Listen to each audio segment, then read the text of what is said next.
Depuis que le président du Venezuela, Nicolás Maduro, a été capturé par les forces américaines au début janvier, c'est la crise à Cuba. On en a d'ailleurs parlé à quelques reprises à l'émission au cours des dernières semaines. Le Venezuela alimentait l'île en pétrole. Ce lien vital a été coupé. La pénurie de pétrole entraîne des pannes d'électricité, fait en sorte que les avions qui amenaient des touristes à Cuba ne se rendent plus sur l'île, ce qui appauvrit encore davantage le pays de 10 millions de personnes environ. À bord du Air Force One lundi soir, Donald Trump a dit que Cuba est en faillite et que la Havane devrait conclure un accord avec les États-Unis au plus vite, ajoutant que des pourparlers à cet effet sont en cours. Alors, qu'attend Washington au juste du régime cubain? Écoutez la réponse qu'a donnée à cette question la porte-parole de la Maison-Blanche ici cet après-midi.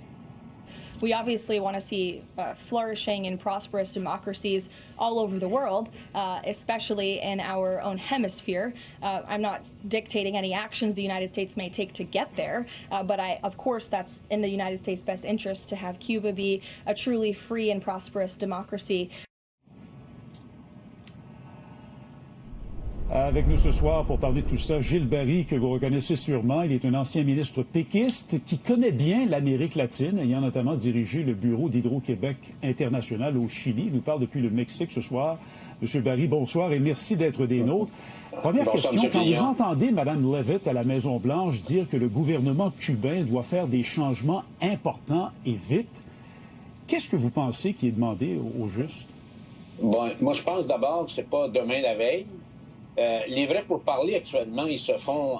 Raúl Castro est encore vivant, c'est encore des gens autour de sa famille qui mènent le bal dans les coulisses, dont son neveu, Guillermo Castro, qui est le fils de sa sœur, qui semblerait depuis quelques jours qu'il serait en contact direct avec Marco Rubio.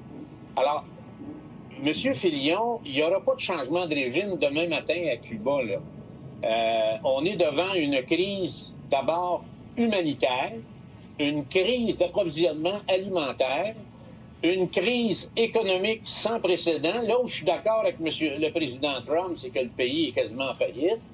On est devant aussi une crise géopolitique très importante et le président Trump marche sur des clous dans son pays parce qu'il s'en va avec des midterms, avec des gens sur qui il doit compter, qui s'appellent les électeurs de la Floride. Alors, première des choses, s'il n'y a pas de pétrole avant la fin mars, là, on va assister à l'époque des balseros, c'est-à-dire un exode massif avec toutes sortes de moyens de transport nautiques pour arriver sur les plages de Miami. Ça, c'est la première des choses. La deuxième des choses, moi, je pense qu'il va y avoir un corridor de transition. Puis la transition va se faire avec le régime, mais probablement avec des nouveaux porte-parole. Ça, c'est... La troisième chose, M. Fillon, qu'il faut regarder, c'est à quel moment le gouvernement américain, Trump, va décider d'ouvrir les champlures du pétrole pour relancer l'économie et qu'est-ce qu'il va demander en retour. Mais il n'y a pas un an devant lui. Ça doit se faire dans les prochaines semaines, sinon on va assister à... On a vu votre collègue ce soir, M. Zappa, qui disait qu'il y a 1700 vols qui sont annulés actuellement sur Cuba. Et c'est le tourisme qui génère des devises. Puis actuellement, il n'y a pas de tourisme, ou presque plus de tourisme, puis il y aura presque plus de devises. Ben exactement. Alors, c'est un état de crise, vous l'avez bien dit, à Cuba, mais qu'est-ce qui vous fait croire que le régime est en poste? Est-ce que c'est parce que la population ne proteste pas? Qu'est-ce qui vous fait dire que le régime il n'y a pas de protestation. Est bien en place? Il faut comprendre que c'est un régime dictatorial qui est en poste et dirigé par une famille qui a été fidèle à Raúl Castro, qui est en place depuis 67 ans.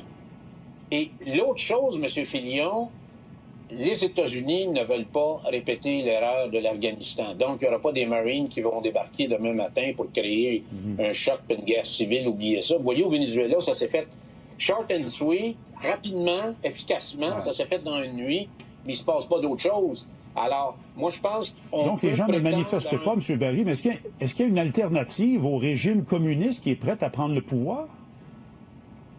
Je pense qu'actuellement, non.